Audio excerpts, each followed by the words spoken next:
I need you, boo. I gotta see you, boo. And the hearts all over the world tonight. Said the hearts all over the world tonight.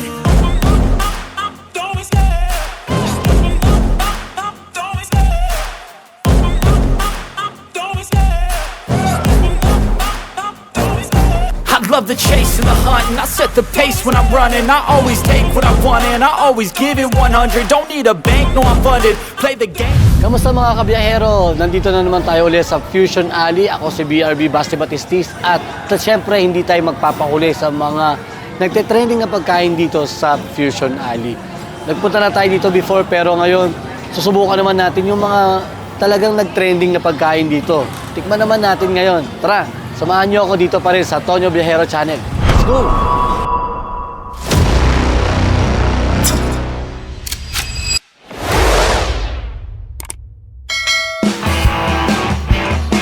Alright, so first stopover natin dito mga kabiyahero. Dito kay Neneng B. Neneng B Sangarian Overload. So ngayong order tayo ng beef chow pan with tapa and Hungarian. Tignan natin. Ito yung first stopover natin mga kabiyahero. Na isa pong beef chow pan with tapa and Hungarian.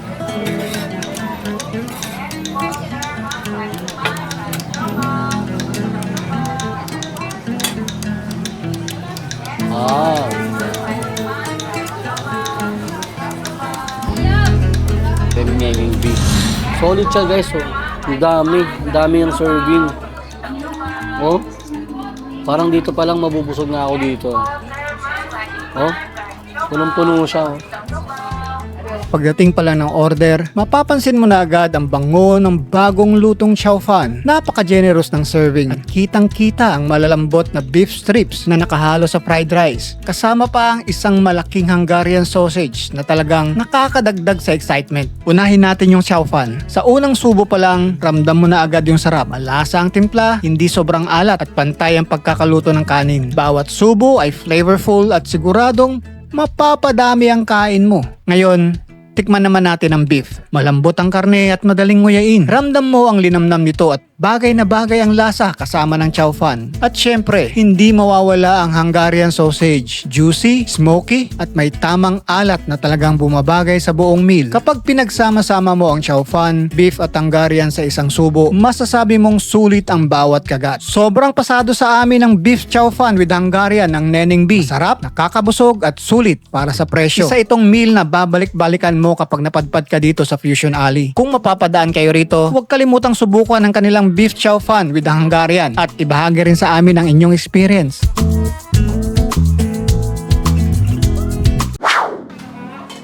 So nandito tayo ngayon sa viral na Samyang Omelette Overload. Isang order lang po.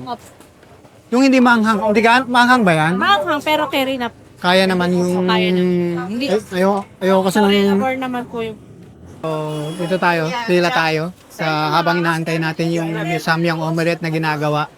So, meron pang mga 25 orders na ginagawa.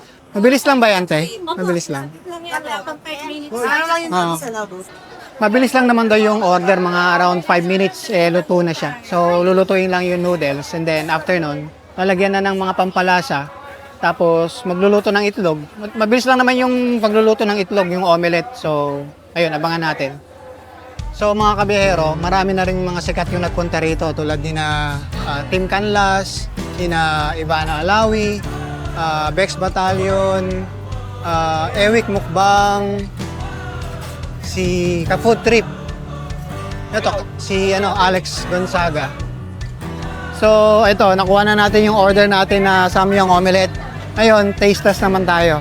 Samahan nyo ako mga kabiyahero. So, the moment of truth.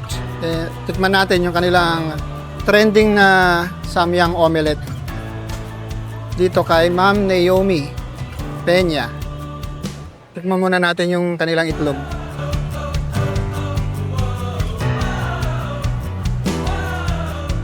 Cheers!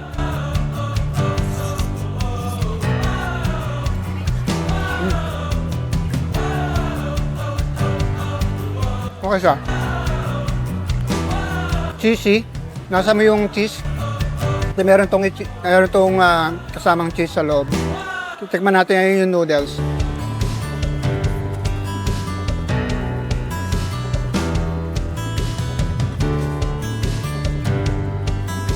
Hindi naman ganong maanghang yung noodles. Tama lang. Tama yung sabi nila na hindi ganong maanghang. So, ayun. Very good. Hindi rin naman ako fan ng masyadong maanghang na pagkain. So, tolerable pa naman yung anghang. Ayan, tikman natin ngayon yung meron tong sausage eh. Tikman natin yung sausage. Ayan, oh. Ayan.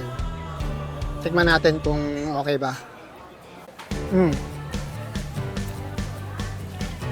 So, mga kabihero, sa mga mahilig mag-crave ng gabi o midnight, pwede kayong pumunta rito. Dumiretso kayo dito sa Fusion Alley. Tapos puntahan nyo itong store ni Ma'am Naomi Peña dito sa Fusion Alley. Yan, so 200 pesos lang itong kanilang trending na Samyang Omelette. So ano pa hinahantay nyo? Punta na kayo rito.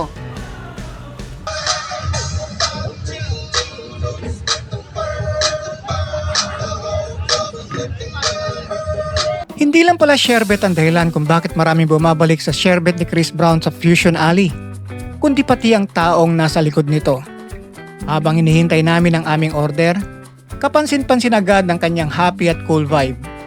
Kahit maghapon siyang nakatayo at abala sa pagtitinda, hindi nawawala ang kanyang tunay na ngiti. Makikita mong masaya siya sa bawat basong ginagawa at sa bawat customer na kanyang pinaglilingkuran. Kakahawa ang kanyang positibong enerhiya. Bawat biro, bawat ngiti at bawat pakikipag-usap niya sa mga customer ay parang nagbibigay ng magandang mood sa buong paligid. Kaya hindi lang pampalamig ang makukuha mo rito. May kasama ring good vibes na talagang magpapagaan ng iyong pakiramdam. Kaya kung mapapadaan kayo sa Fusion Alley, huwag niyong palampasin ang sherbet ni Chris Brown. Hindi lang dahil masarap at swak na swak sa mainit na panahon, kundi dahil mararamdaman ninyo ang saya at dedikasyon ng taong nasa likod ng bawat baso ng sherbet. Minsan, ang dahilan kung bakit mas lalo nating na-appreciate ang isang pagkain o inumin ay hindi lang ang lasa nito, kundi ang taong buong pusong naghahanda nito. At iyan ang dahilan kung bakit sulit na sulit ang pagbisita sa sherbet ni Chris Brown. Kaya na pa kami naglalakad dito, kaya na ko pa naaamoy ito. Hindi ko lang alam kung ano. Ganun yung title eh. Pusit pala. So ito yung katawan ng puset. Ito may ulo siya. Na tinadtad na. Natadtad siya, gano'n. Sa inyo po? Kano to? 30. 20? Ito? Parehas lang po yan. 20-30. Kaya mo na pambayad. Baka sabihin niya ate, tatakbo ko eh.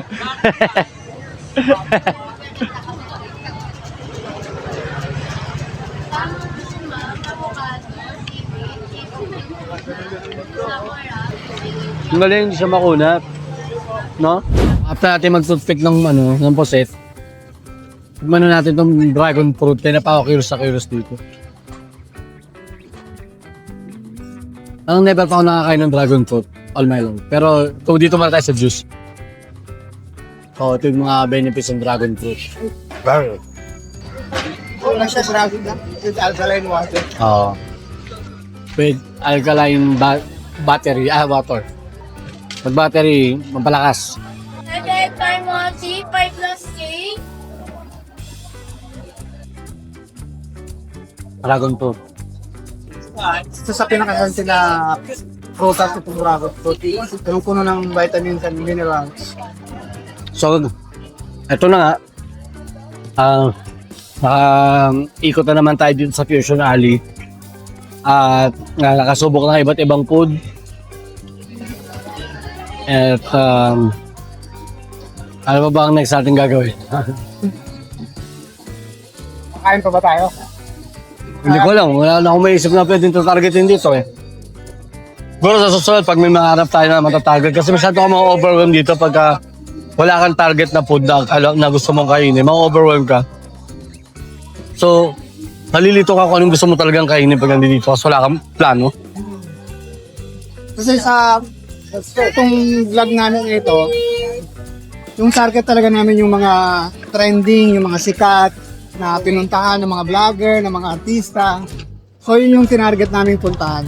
There you have it mga kabiyahero. So isa na namang gabi na nagala tayo dito sa Fusion Alley. Ang dami pa nating hindi natitikman at natatry dito. Kaya babalik tayo dito sa Fusion Alley. Kaya abangan nyo yung mga susunod nating video guys. At ito kasama ko pa rin si Tonyo Biyahero. At ito si BRB, Basti Batistis. At kita-kita tayo uli dito sa channel ni Tonyo Biyahero. Always remember, keep yourself healthy and stay wealthy.